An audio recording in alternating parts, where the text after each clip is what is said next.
Hey guys, welcome back to my YouTube channel. I'm really excited about today's video because I'm going to be talking about what I would do today in 2022 if I had to start my photography business from complete scratch, from zero, from the ground. What would I do if I had to start over? So the first thing is that you want to book weddings, right? Well, it's pretty much impossible to book wedding photography jobs without having a portfolio. It's impossible to get a portfolio without having jobs, right? So like, how do you start? The best way to do this is to shoot for free and second shoot for free, and then use the images that you take for other photographers in your portfolio. So I wrote down a few of my favorite ways to find second shooting jobs. So the first thing you want to do is look up Rising Tide Society. It's this company a lot of wedding industry individuals are a part of, and basically they put on networking events in almost every city across the world. So look up Rising Tide Society and you're going to want to find the meeting called Tuesdays Together. So they meet like once a month on a Tuesday, and it's mainly wedding industry professionals. So I've been going to that for years, and that's where I found a lot of my second shooting jobs. I would meet photographers there, connect with them after about second shooting. Okay, the next thing is you can actually just Google DC, Virginia, or wherever you are wedding photographer and see the photographers that come up, and then just email them directly letting them know you're looking to second shoot. And if you're stuck on what to write in an email like that where you're looking to second shoot, I do have a freebie that I created just for you guys. You can download that in the link in the description. It's just a second shooting email template. Okay, the second thing you're gonna need if you're starting from scratch is a website. And I know a lot of people disagree, you don't need a website, whatever. You do need a website, even if it's super simple. So you can use Wix. Wix is totally free.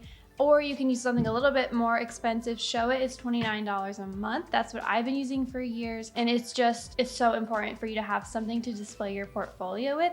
So I have other videos here on YouTube where I talk about Showit and setting up your website for photographers, but you definitely do need a website. And one thing I wanted to say about this website is I think people in the beginning, you try to come up with branding, colors, fonts, all these things really quick. Just keep your website super simple in the beginning, because your niche and your brand is going to grow over time. So don't stress too much about what the website looks like, what the font looks like. It's mainly just a place to show your work to get started. Okay, number 3, you need a subscription and a way to actually deliver photos to your clients for when you get them. So what I like to use is Pixieset, and it's basically just a way for you to send your clients their photos. And it's a little bit more fancy than like Dropbox or Google Drive. So I have videos on YouTube also about how to use Pixieset, but basically Pixieset is really easy to use. I believe it's $20 a month, and it just creates beautiful galleries and also gives you the ability to sell prints through their platform. So you definitely need a way to deliver photos. Okay, you also need a business name and an Instagram and to start posting. So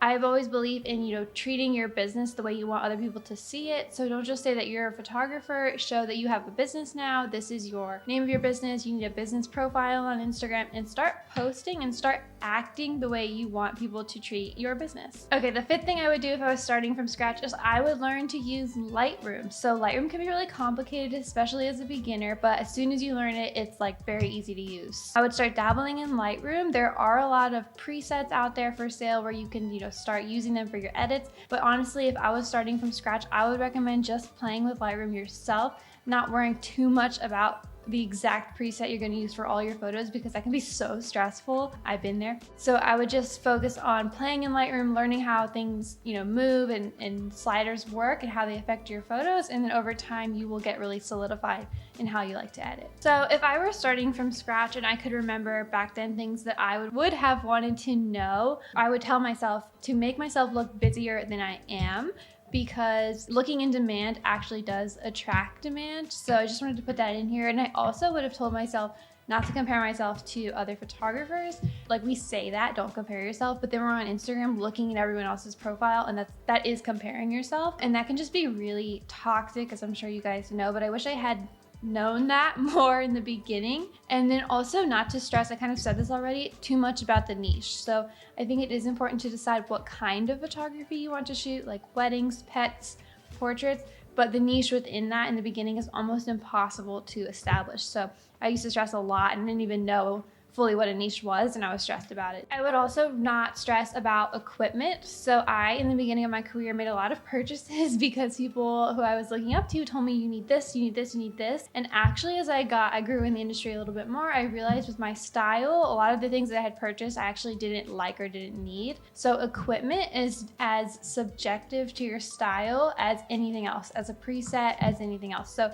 there is no template, there is no right or wrong way. There are things that work better than others, like some flashes work better than other flashes, but in terms of you need a flash or you need 4 flashes or you need this type of thing, that was just bad advice. So I have always found experimenting by renting equipment and then testing it out, seeing if you want to buy it, and not taking those opinions like too heavily and spending all your money on equipment. So I actually made another video on how to book more weddings specifically on this channel. So I'll link that video here.